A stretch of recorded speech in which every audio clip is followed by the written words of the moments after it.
केजरीवाल झूठ बोलने के महारथी हैं। नमस्कार, स्वागत है आपका। आप देख रहे हैं जेएनएन न्यूज़ और मैं राजेश्वर चौहान और इस वक्त हैं हम इंडिया गेट पर। जी हाँ, मुद्दा वही, उसी पे डिस्कशन करेंगे। बात चल रही है आजकल रेखा सरकार की कि हाँ जी, केजरीवाल सरकार समाप्त और रेखा सरकार का स्वागत कर दिया दिल्ली वालों ने। शपथ ले ली है, कुछ मंत्रियों ने भी ले ली है। और इसी के साथ आज हमारे साथ बात करने के लिए सुरेंद्र बावरा जी हैं, एक्टर डायरेक्टर हैं और ख़ास सोशल मीडिया पे बड़े एक्टिव रहते हैं राजनीति को लेके। इनके लेख अक्सर आते रहते हैं और एक प्लेटफॉर्म भी चला रहे हैं दबंग भारत करके। तो हम इनसे बात कर रहे हैं। सुरेंद्र साहब, बहुत बहुत स्वागत है आपका। राजू भाई नमस्कार, आपके सभी दर्शकों को मेरा जय श्री राम। अब ये बताइए, केजरीवाल सरकार तो गई और अब आ गई रेखा सरकार, तो चुनौतियाँ कितनी हैं इस सरकार के सामने? राजेश्वर जी, चुनौतियाँ बहुत हैं, क्योंकि जो केजरीवाल रायता बिखेर के गया है ना, उसको समेटना कोई बच्चों का काम नहीं है। तो चुनौतियाँ बहुत सारी हैं। यमुना को लेकर सबसे बड़ी चुनौती है। उसके बाद 2500 रुपये महीना जो महिलाओं को देना है वो चुनौती है।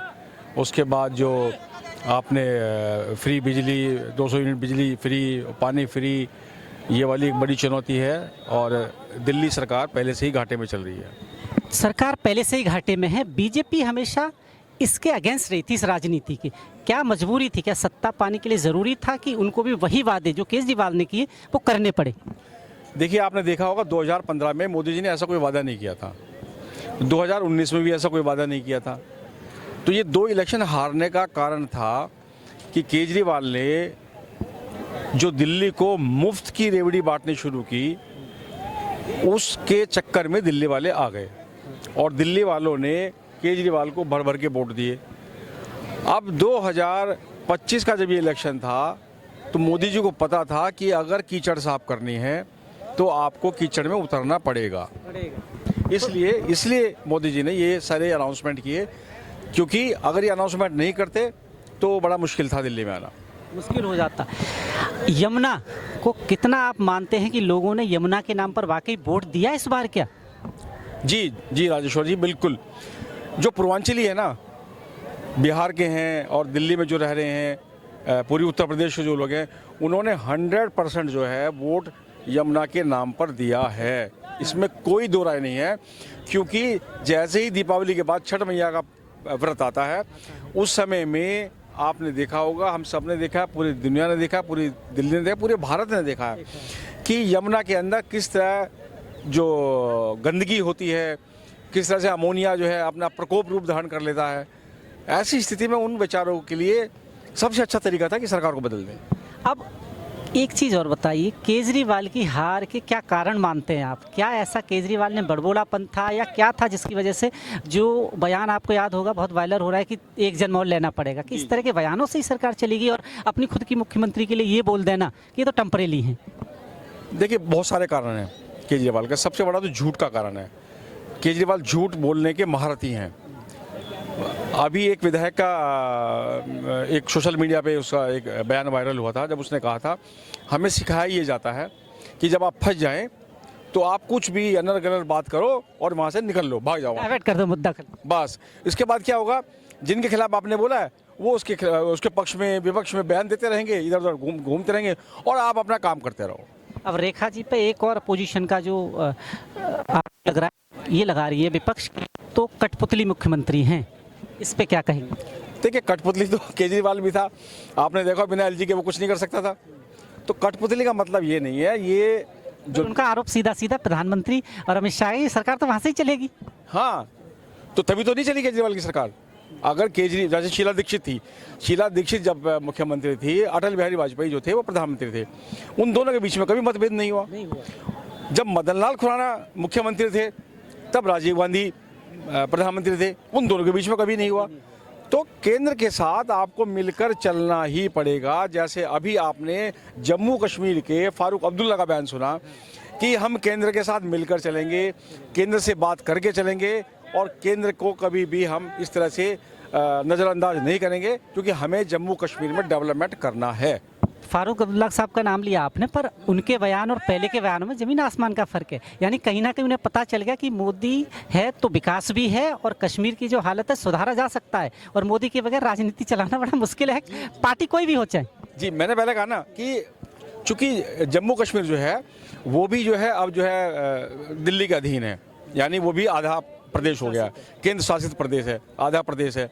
वहाँ एलजी का शासन चलेगा और वहाँ पर एलजी के पास ज़्यादा हुकूक है दिल्ली के एलजी के मुकाबले, वहाँ के उसके पास ज़्यादा हुकूक हैं।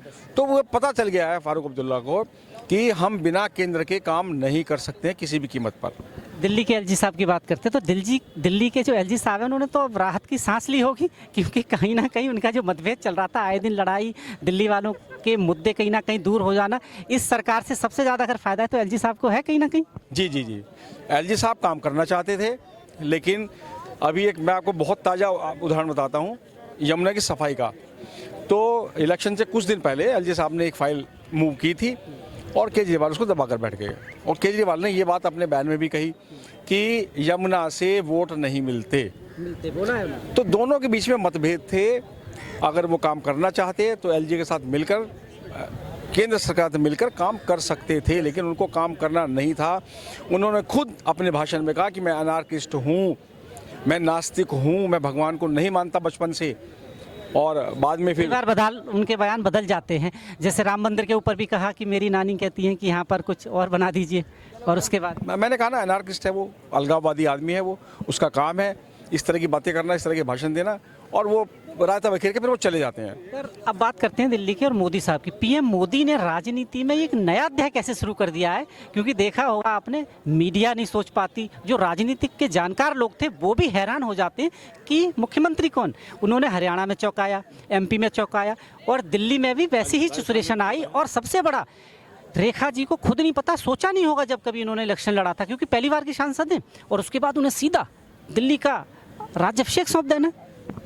देखिए राजेश्वर जी, मोदी जी एक आम कार्यकर्ता को ये दिखाना चाहते हैं कि आप भी मुख्यमंत्री बन सकते हैं, जैसे मैं प्रधानमंत्री बन गया।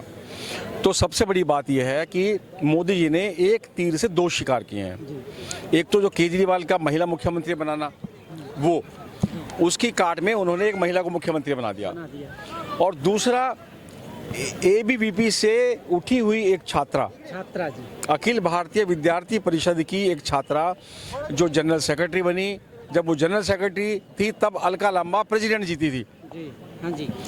और उसके बाद बड़ी वायरल हो रही है दोनों। हाँ, उसके बाद वो प्रेसिडेंट बनी, उसके बाद वो महिला मोर्चा में गई, दिल्ली प्रदेश में आई और राष्ट्रीय कार्यकारिणी में आई।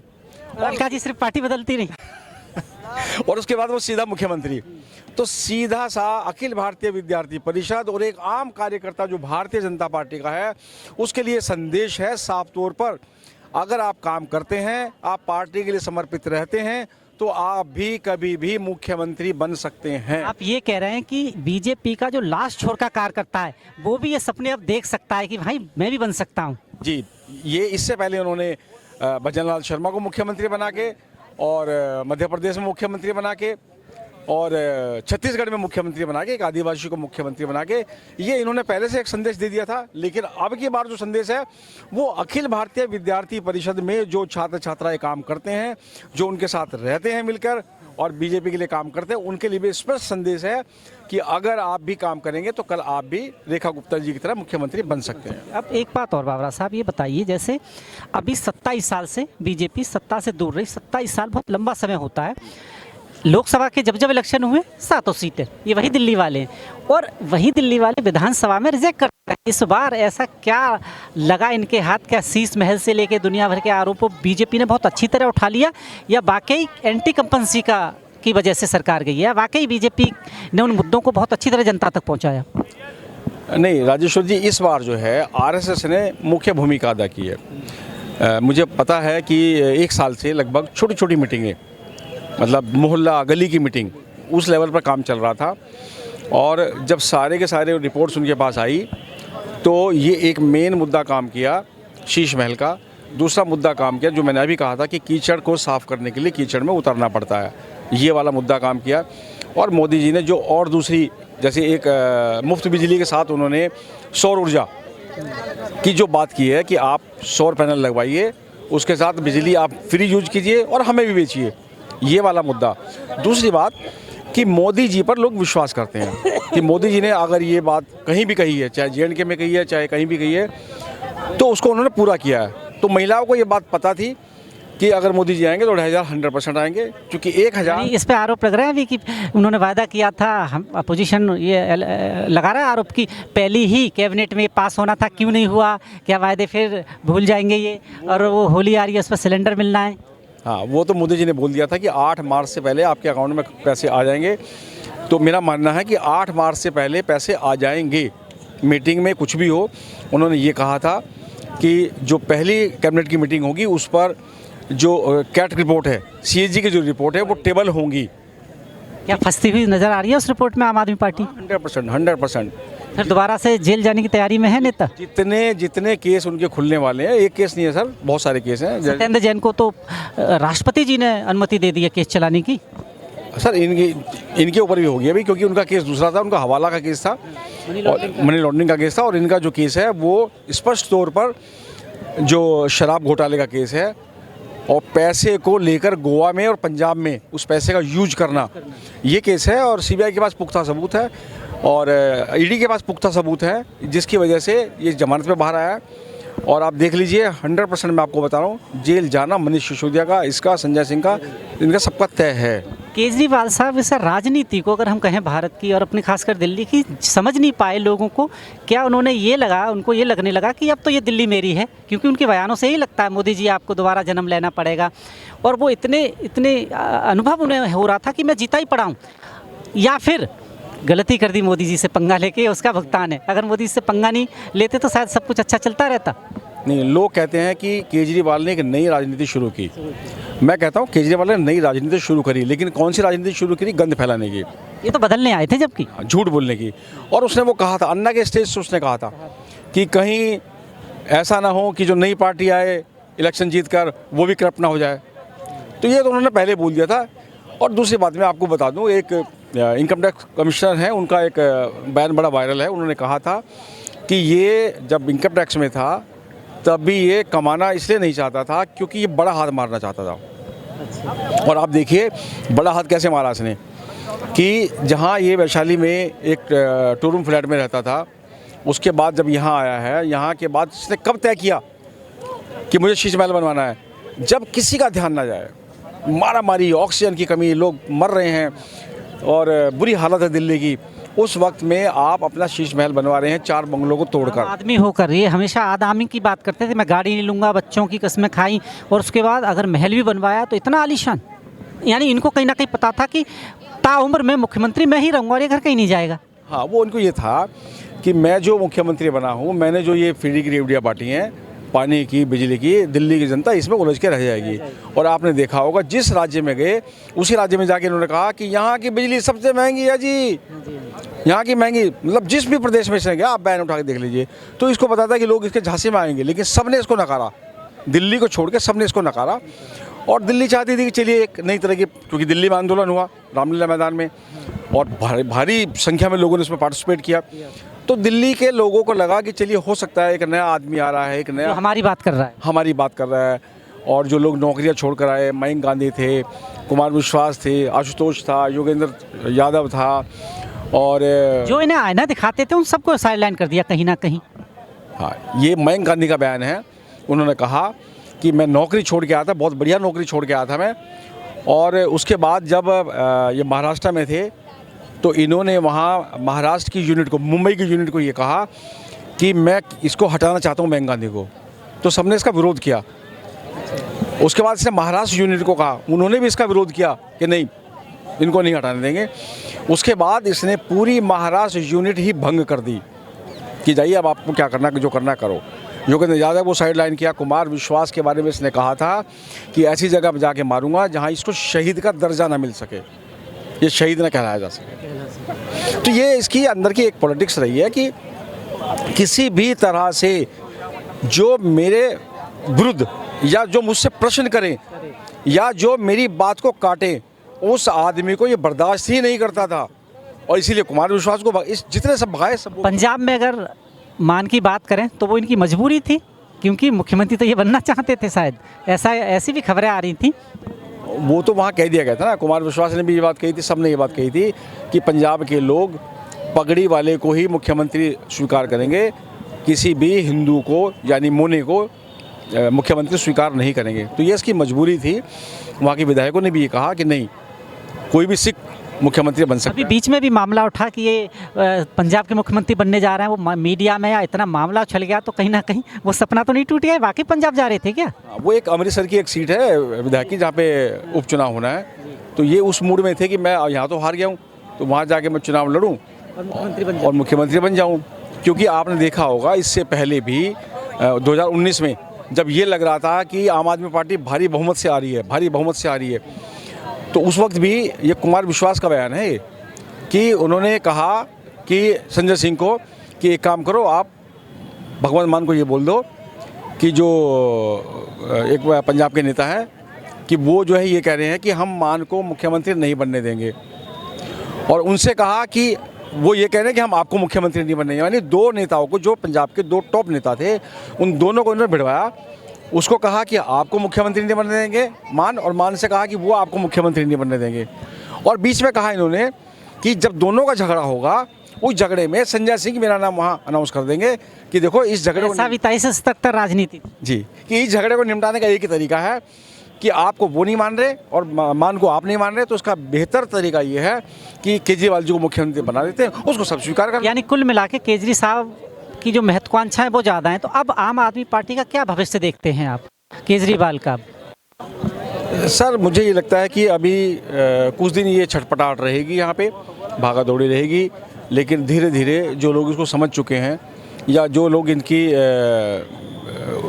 जो गलत इसकी जो नीतियाँ थी उससे जो समझदार हो चुके हैं, जिनको इनको पता लग गया है कि केजरीवाल किस तरह का आदमी है, धीरे धीरे मुझे ऐसा लगता है कि धीरे धीरे इनमें से जो विधायक है वो टूटेंगे और आम आदमी पार्टी अगले इलेक्शन तक खत्म हो जाएगी, मेरा ये मानना है। तो कुल मिला के इस वक्त बीजेपी के पास बहुत अपॉर्चुनिटी है बाबरा साहब, अगर मैं कहूँ काम करने की, क्योंकि देखिए सेंट्रल में बीजेपी, अब राज्य में भी दिल्ली में, और खासकर अगर नगर निगम की बात करें वहाँ भी अच्छा खासा होल्ड है। और सुना ये जा रहा है आने वाले टाइम में मेयर भी शायद इन्हीं का बन जाए, क्योंकि कुछ जो पार्षद से वो आम आदमी पार्टी से बीजेपी में आ गए। तो इनके पास तो इतनी अपॉर्चुनिटी है काम करने की कि लोगों को अब क्वेश्चन मार्क नहीं दे सकते कि ये लड़ाई वाला जो, क्योंकि सारी पावर इनके पास है।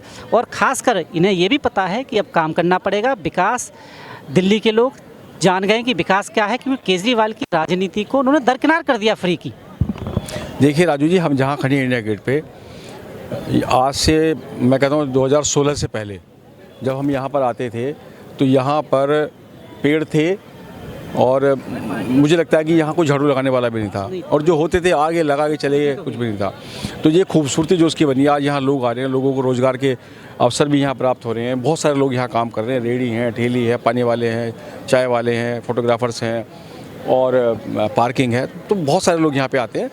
तो ये उन्होंने एक मिसाल कायम की है कि देखिए डेवलपमेंट हो सकता है अगर आपकी नीयत हो तो मेरा मानना है कि मोदी जी को पता है कि दिल्ली आपके बूते आई है, आपके नाम से आई है, और इसका आपको इसको रिस्क कंसल्ट करना पड़ेगा, आपको इसमें जो है डेवलपमेंट करने पड़ेंगे। अगर आप नहीं करेंगे तो अगली बार आपको मौका नहीं मिलेगा।